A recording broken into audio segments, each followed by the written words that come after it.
And starting with an introduction, you see, if you go to the internet or to other resources, you'll find that there is very scarce studies talking on youth injury prevalence in academy environment. And most of the studies in sports medicine, they are more in favor to talk about senior athletes or adults in general. And only 14% of the studies, they are aiming to investigate preventive strategies, including adolescents. So for that, this is a gap, and there is need for more data on injury risk among young elite athletes. Adolescent athletes, they are not many adults. So we should not think to extrapolate what existing in the actual literature to treat them. They are very special, and we have to know some kind of all their specificity in order to address their ailments, their injuries in appropriate way. So let's start with the start. What is the youth injury incidence reported in the literature? Our former colleague, Eric Halverson, he found in a study that 3 out of 5 already they have an injury. And anchoring this training load and injury reporting, if we consider the 1,000-hour training, there is person reported between the range between 1 to 10 injuries. In football, the incidence is much higher, and Dr. Ekstrand reported 43 per 1,000 hours of training. Now, if we anchor all the elements, the injury, the gender, and the age, Jacobson found that male adults, they are the most predominantly injured athletes. So the injury is usually context dependent. When we are talking about injury, it is either in training or in international competition or in the club level.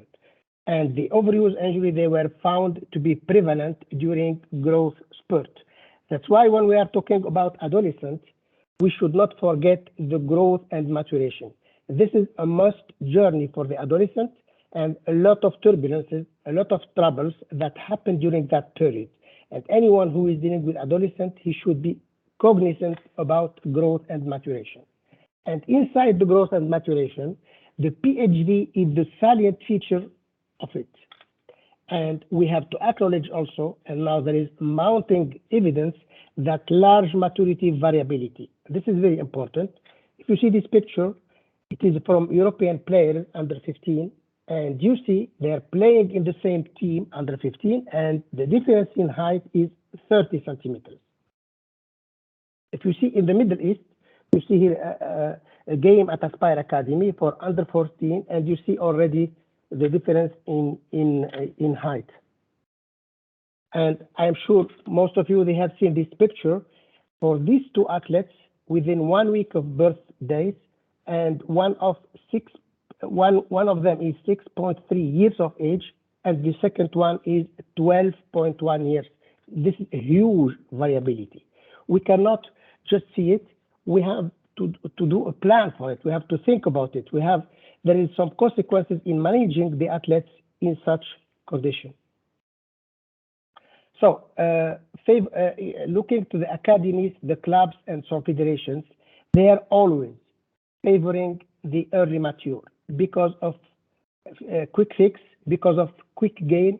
They think they are faster, they are stronger, they are taller, so they select them, talent identification or the scouting in football, because they think they are superior to their counterpart, late maturer. The growth periods are known for increased injury risk. And if you see this graph, around the circa PHV, that means around the period of peak height velocity, the injury incidence is 115%. And if we anchor the injury incidence with the burden, means with the time loss, it jumps to 225%.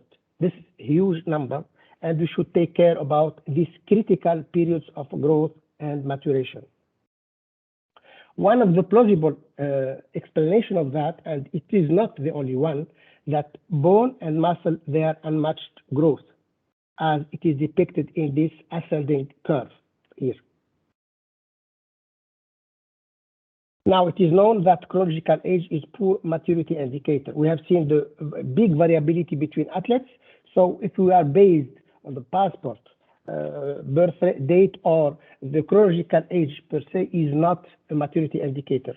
And the skeletal age is the gold standard for biological age. When we are talking about adolescent athletes, we are talking also they have what we call joint hypermobility or generalized joint laxity. It is prevalent and it is associated with joint injuries. It increases the risk of contact knee injuries, but it is not altering the risk for ankle injuries. Its prevalence in childhood is limited. It is not studied enough. The hypermobility is not associated with age, but one study in Australia found that there is higher vital score, which is the proxy of generalized joint laxity. The score is between 0 and 9, and they found that there is a higher vital score within girls in the age of 14 onwards.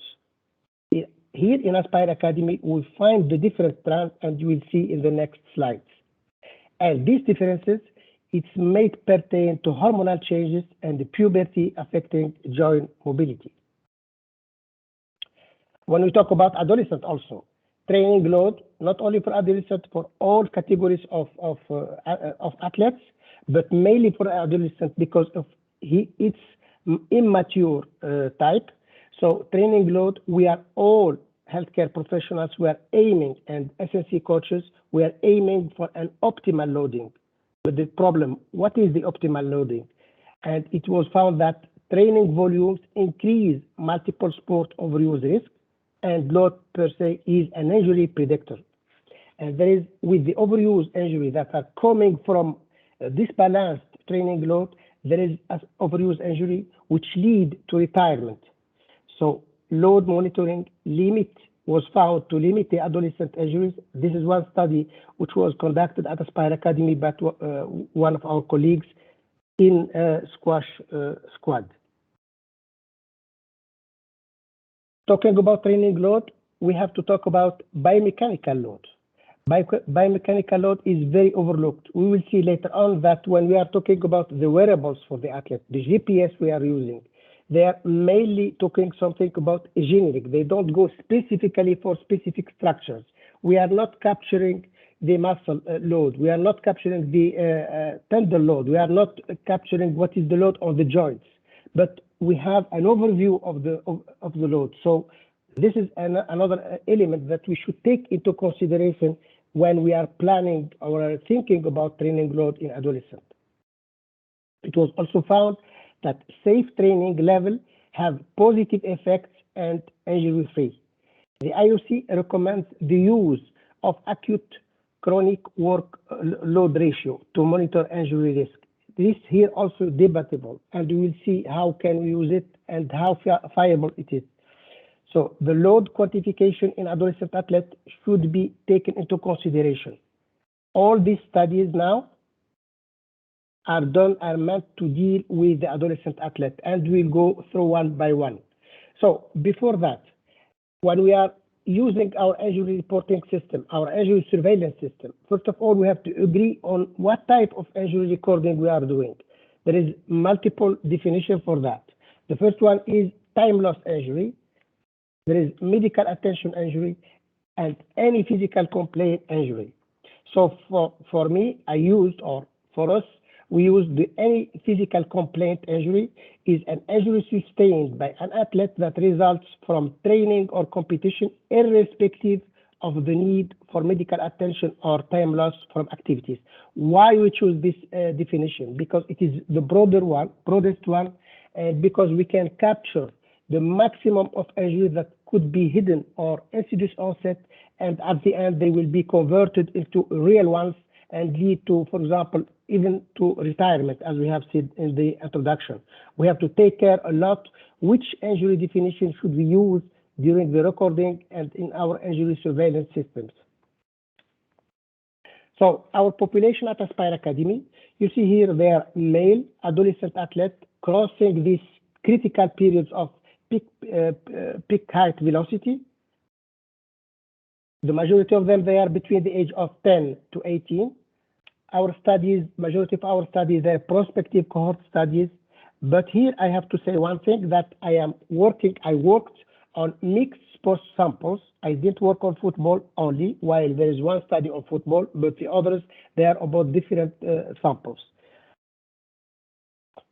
And the first study, it have been meant to find the extent of the problem. And the other studies, we looked at the risk factors of the adolescent injuries.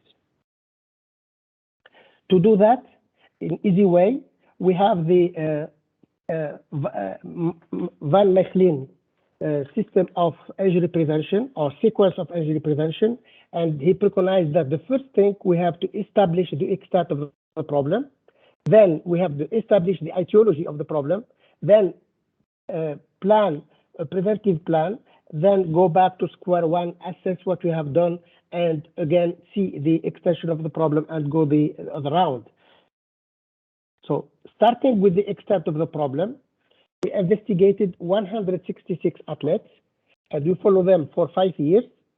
The aim of our study was to examine the injury incidence in adolescent athletes and to investigate the association of exposure and injury risk.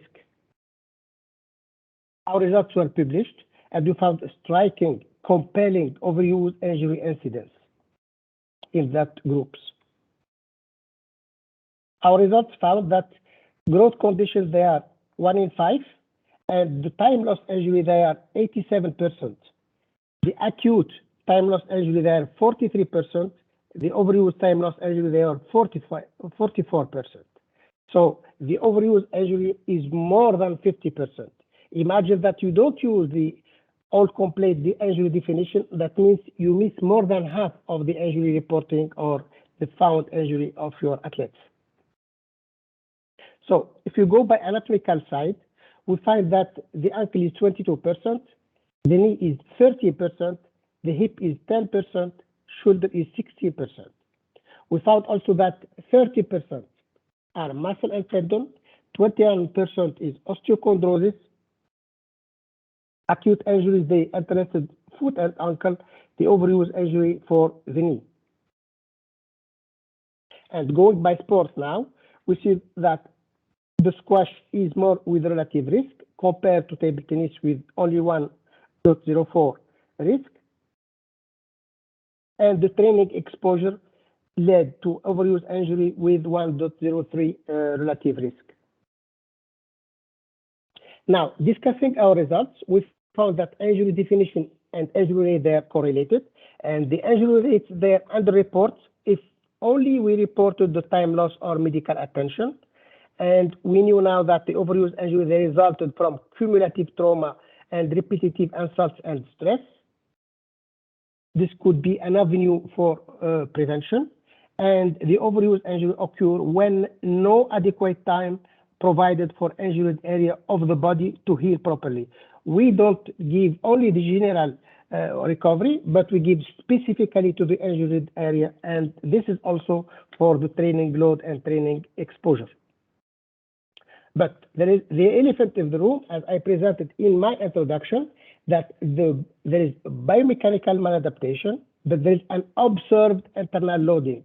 We are following with a lot of wearables, but these wearables, they are not capturing what is exactly the load on the joint, or the load on the muscle, or the load on the ligament. Although we have a very good attempt from our colleague Daniel here at Aspire Academy, who is going a little bit deeper and trying to investigate what would be the load on the tendons. For example, he's interested in the tendon or in hamstring muscle as an experiment. So the mean age in our cohort was in post-PHV band, which may explain higher ankle trauma injury rate, because the athletes, they are a little bit post-PHV, so they are more engaged, so they are more prone to traumatic injuries. The incidence is accordance with other studies. They found the similar, and the high time loss overuse injury is in contrast with other studies, probably because this is due to the vicinity of our staff. We have physiotherapists assigned to each team, so they are reporting accurately our injuries. And we found that the squash is the highest overuse incidence in this cohort. The next step, we try to investigate the growth and maturation, and we investigated 67 athletes around 4 years, and this was meant to look for the injury incidence according to biological maturity and using two outcome measures, skeletal age and peak height velocity. We found that sports injury, they were aligned to predicted mature height in highly trained athletes in the Middle East, talking about Aspire Academy, boys. And here are our results. Our sample is between 85% and 90%, which is pre and circa PHB band. According to different classification, we found that 41% of our athletes, they are early mature, as we said, because I told you academies and clubs, they usually select or favor the early mature rather than the late mature because of their quick benefits, which is in contrast with the long-term athlete development, of course. The results doing regression analysis, in red, we found that the early mature, they are more prone to injury. And the early mature compared to their peers in the late mature squad, they are twofold higher rate of injury. We found that percentage of predicted mature height, which is evident growth, which is evident indicator of maturity, is linked to injury risk. And we have the percentage, they have predicted mature height. The more high the boy, the adolescent, the more he has more injury risk. That means the more he attains his post-PHV or his maximal height. And it is more than twofold. Discussing these results, we have seen that we have a bias towards early mature selection in agreement with other studies. If you look at the studies, you will find that majority of the academies, they still recruit or select the early mature because they think they are more, they yield quick results, and they are unfortunately not looking to the long-term athlete development. And I feel a little bit that there is some change about that, since a lot of people, they start to talk about maturity and early maturity and late maturity, and they want to give a chance to this late mature, which have some striking examples either in football or in other sports. And an advice that this TID or talent identification staff, they should rethink about that, as excelling at youth level in competitive athletics is not a prerequisite for later success. So it was found that a minority only, they retain their top 20 ranking later on. This is a very good message. This study is a very good message to these people to rethink about it and think about other more objective and more scientifically sound criteria to select the adolescent athlete into their groups, into their academies. Early mature, they are 2 times injury risk versus later mature in accordance with our studies. And this probably due to their more engagement, to their more enthusiasm to show that they are at the level of their choice into their academies. And the percentage of predicted mature height is a maturity indicator with debatable bioband. Some people, they think from 85 to 90, the others, they think about 80%, and between the circa PHB, so there is different cutoffs, and this is where the debate is.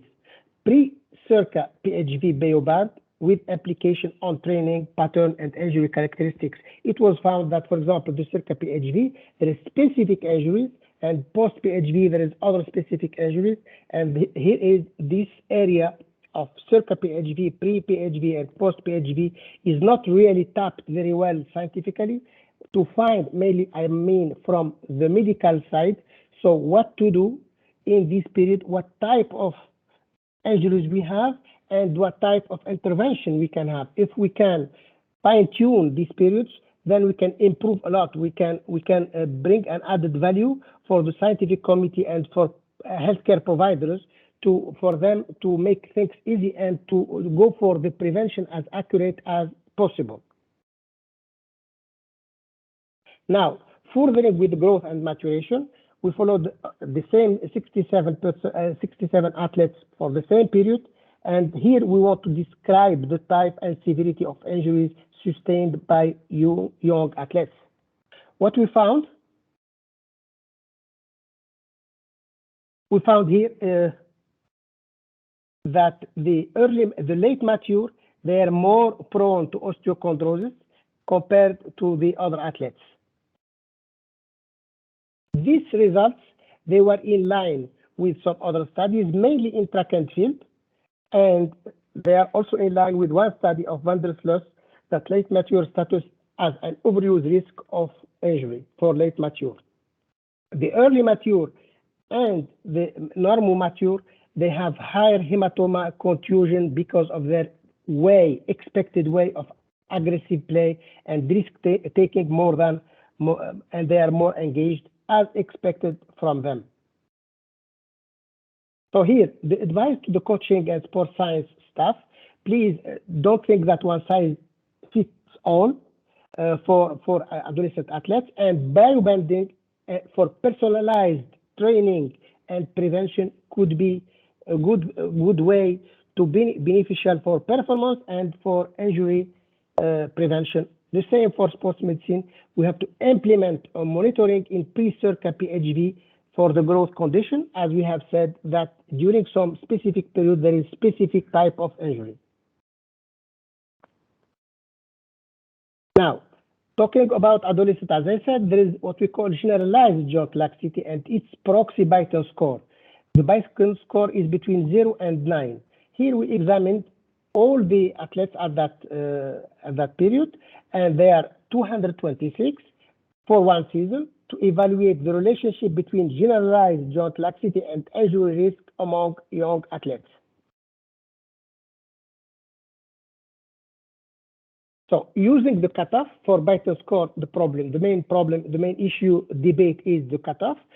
When the cutoff is between more than 6, more or equal to 6, we found we have 3.1%, which is between the ranges reported in the international literature. And when the Beighton score is full range or full spectrum, we have found that it is associated with injury in contact sports, but not with injury mechanism and not with age. When we take the cutoff between 0 and 3, we found it is related to sprain. So now, moving to categorization of the football, for example, if we group the age group between 10 and 12, 13 and 15, 16 and 18, we found that between 13 and 18, we have 1.4% in the definition, the cutoff more than 4. And this cutoff is the real one used to state that the guy is general joint laxity, hyperlax or not. So you see here there is a big drop.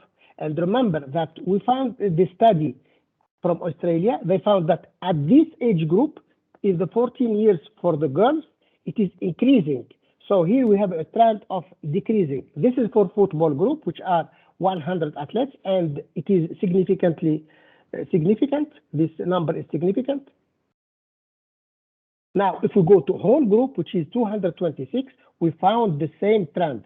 That means when we take the cutoff more or equal to 4, which is the definition of hypermobility or laxity, generalized joint laxity, then we see between 13 and 15 there is a drop also, and this drop is significant. Now, if we take this graph, you see this is the age and the mean Beighton score. You see here at the age of 14 there is a clear dip, and the clear dip it will be in synchrony what we found when we differentiate between age groups. So we see here between 10 and 13, and then between 15 and 18. So in discussion of this paper, we found that hypermobility prevalence is in accordance with other studies. It is between 2 and 57%, which is depending on the cutoff used by every researcher. And the hypermobility is associated with injury in contact sports, which is in line with PACE systematic review where he finds the contact sports there is more injuries to the knee when the athletes they are more hypermobile. So the Beighton score.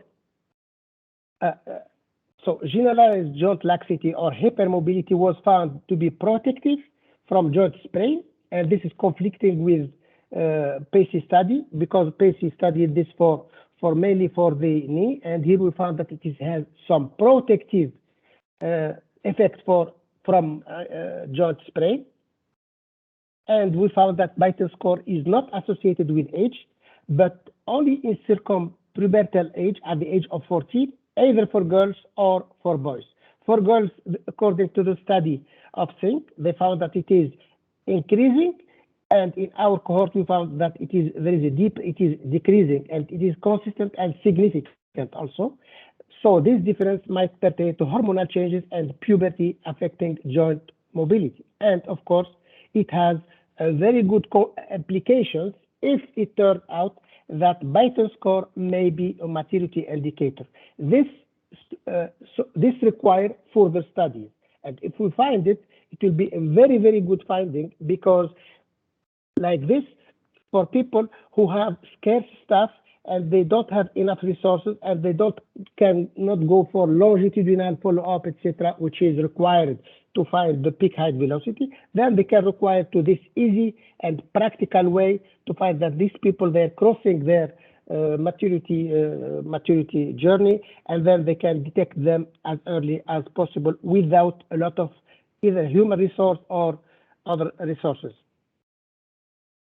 Now, finishing with training load, of course, we talk about the maturity, we talk about the exposure, now we talk about the general joint laxity. Now, we have done a pilot study for 1 season and to analyze and report the training load and injury incidence in highly trained young table tennis athletes.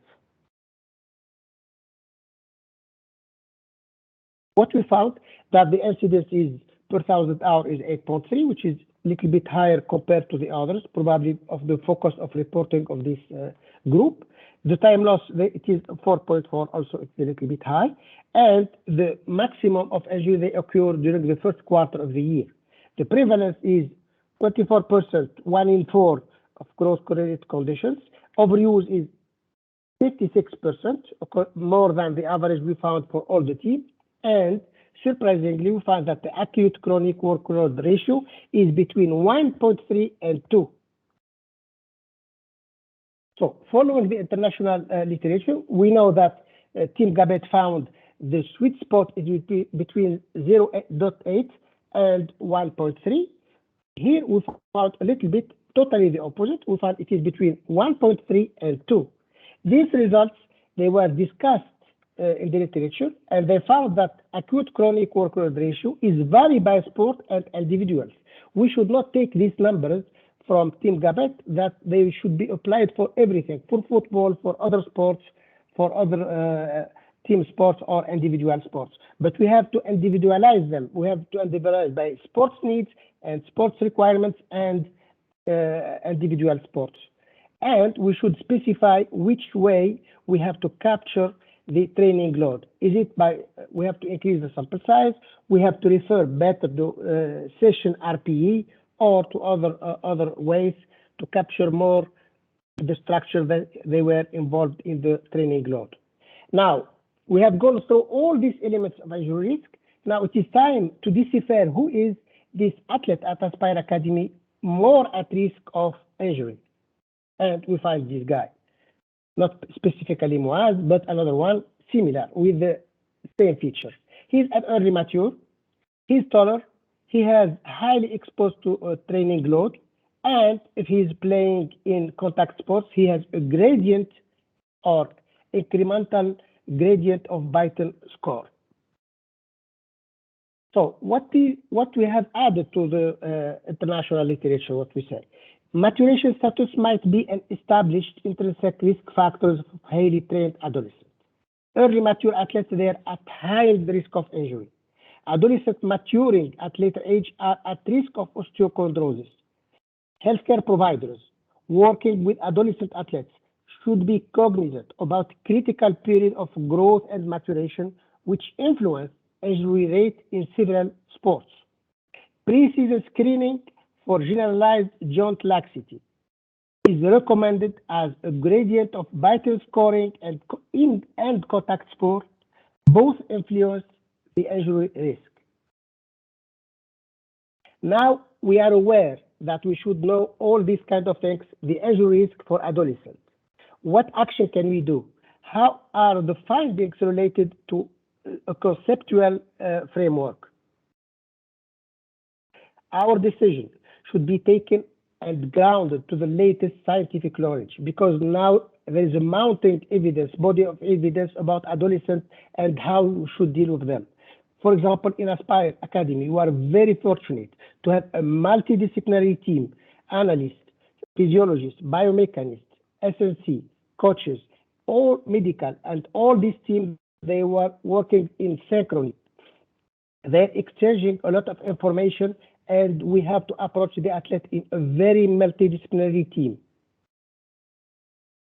Like this, for example, you have an athlete with a growth-related condition or suspected growth-related condition.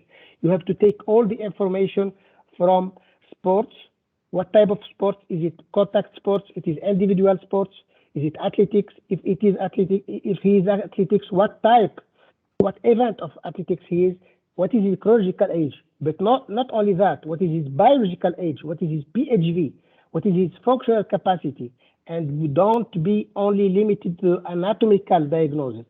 You have to collect together all the differential diagnosis, then go to your specific diagnosis based on his biological age, based on where he is in the peak height velocity. Is it circa pre or post PHV? And then rule out red flag, like an avulsion or other things or other injuries. Then you have to codify level pain from 0 to 10, green, amber, or red. Then with that, you have to distill all this information to what we call a stage of irritability. Is it low irritability stage, or moderate irritability stage, or high irritability stage? Why? Because this will guide you to your journey to take him to return to activity and to sports. As example, we have this protocol of Osgood-Schlatter disease. This example can be extrapolated and extended to all other overuse injuries. We have to go from acute stage to the mid stage to the late stage, and like this, we give gain to the athlete, and we send him as soon as possible to back to his sports, and we minimize the time loss. We increase the availability of the athlete, and this is the real aim of the sport. We cannot hold, for example, growth-related conditions for very long, lengthy time, and just because we don't know the stages and we don't use scientifically sound way of progression of his treatment. Now, this work has a lot of limitations, like any work. So we have the risk factor studies. We study the risk factors. People, they report that studies with risk factors, they have interaction with a lot of confounding elements. We talk about 3 or 4, but the risk factors, they're multi-risk factors. Context itself is, the culture is another risk factor, a lot of risk factors. Psychology is a risk factor. So a lot of things we missed here. So that's why this is a very big limitation, but we cannot do more than that. A reductionist approach. We approach, there is a complex interplay. Sometimes the growth and the growth maturity status in itself interplaying with, for example, generalized joint laxity or training load or something. So we have to do it together. They are interplaying together, these risk factors. And the sample heterogeneity for our study. We have heterogeneous sample.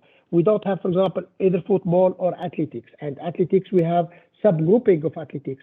So this heterogeneity will not reflect a real problem. Another thing, the subgroups sample size.